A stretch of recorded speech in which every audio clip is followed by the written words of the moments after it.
Thoughts about Accessibility by Susan Ferdon for EdTech 504 at Boise State University. For Alexis and Anthony's discussion, the topic is accessibility. Questions we've been asked to consider are: what is the philosophy behind accessibility? How much should we accommodate? What are some examples of accommodation accessibility issues in our schools and lives? And does the incorporation of technology into education make accessibility issues greater or just make us more aware of them? Philosophical considerations. Changes in theory and practice don't occur in a vacuum. They influence and are influenced by society.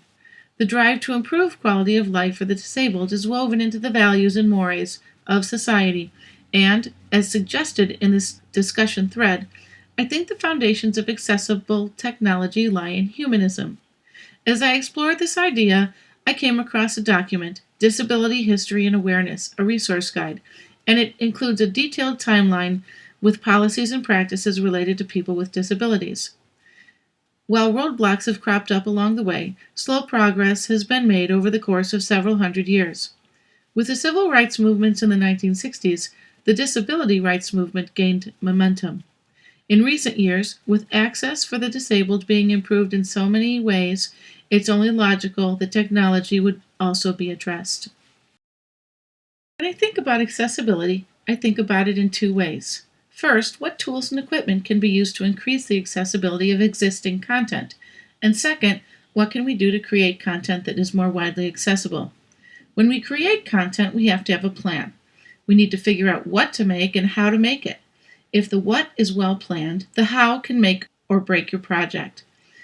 If the what is poorly planned, the how can't save you. When I'm creating online content, I think about appropriate technology and my intended audience, as well as practical considerations. Considering the form that content will take, I've heard the term appropriate technology used. Although definitions vary, a recurring idea is that this is the most effective technology for a given situation. For example, if a visual component will add meaning, it would be appropriate to use video. In special education, determining the least restrictive environment in which a student can achieve is key to successful educational placement. In technology integration, the least restrictive technology means that you achieve your goals without using technology for its own sake. A picture can be worth 1,000 words, but if it doesn't add meaning, it's not worth the time and effort that it takes to add it to your project. Using video chat is an effective means of sharing information informally and building community. If your goal is to archive information, text-based communication would probably work better. Multimedia guidelines suggest that transcripts or captions be included when content is in video form. So, if words will convey your information, text alone would be the simplest and easiest way to go. I love my chicken hat and I love my kitty cat, but if it doesn't help us learn about accessibility, sadly, it must go. When creating content, you also need to think about who your audience is and the practical aspects involved.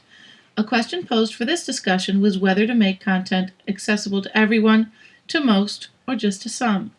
I think that the answer to that question will vary based on the intended purpose and audience of your online content.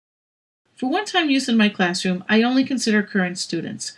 Online material that I post or create typically parallels what we're doing in class, so no additional modifications are needed for it to be accessible to my target audience.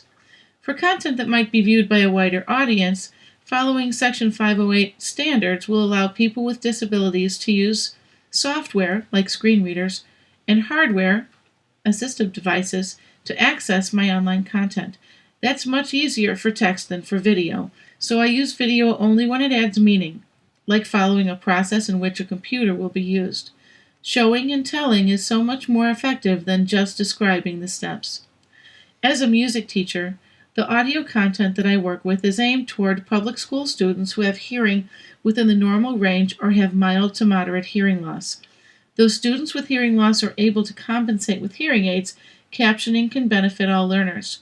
The accessibility website that Alexis and Anthony linked includes suggestions for captioning and audio descriptions in their multimedia FAQs. Considering the intended audience means that one's making good use of time and resources. In education, time and resources needed to create online content is a big consideration. Spend the time and money where it's needed for the greatest benefit. In business, making your website easily accessible yet fast loading will boost your business, so the extra time would be well spent, especially considering you don't know who will be accessing the information.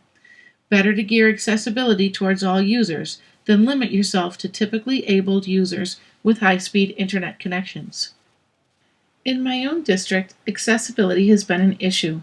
After a prolonged period of time with a website structure which was very inaccessible, the district is now in the process of building a new web portal. Though it's taking more time than the administration anticipated, hopes are high that the new website will have many added benefits, including improved accessibility. So recently, the technology focus in my district was more on assistive technology, word processing, and drill and practice software. Assistive technology was typically limited to slant boards and font size specifications for students with low vision. Students with fine motor issues used an AlphaSmart for writing assignments that required an extended response. A few students used specialized software like CoWriter to ease the writing process, but in terms of accessibility, that was it. This year, with Promethean boards in many of our classrooms, the biggest accessibility issue has been a physical one: how to help shorter children access the upper portion of the board. Some classrooms have boards that go up and down, some have boards mounted lower on the wall, and some teachers have their students use step stools, but they still can't reach.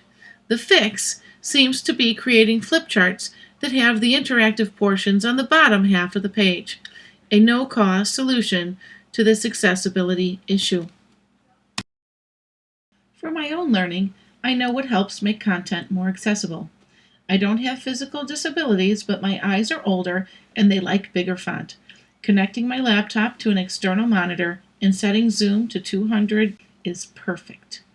Also, I know that if I hear information, like in the YouTube videos that are so often part of online classes, I won't remember a single thing unless I take notes. So, using Adobe Reader to read a PDF aloud, like Linda Danaher does, won't help me at all. But using the annotation function will help me remember the text, and I can easily go back later and find details, because the process of highlighting makes my brain remember where it was on the page. Remember when you were in school and sat in a room with other students and the teacher asked a question? I was the one who never raised her hand. It takes me a while to process information and formulate an answer. By the time I had an answer, 10 other people got called on and the teacher had moved on.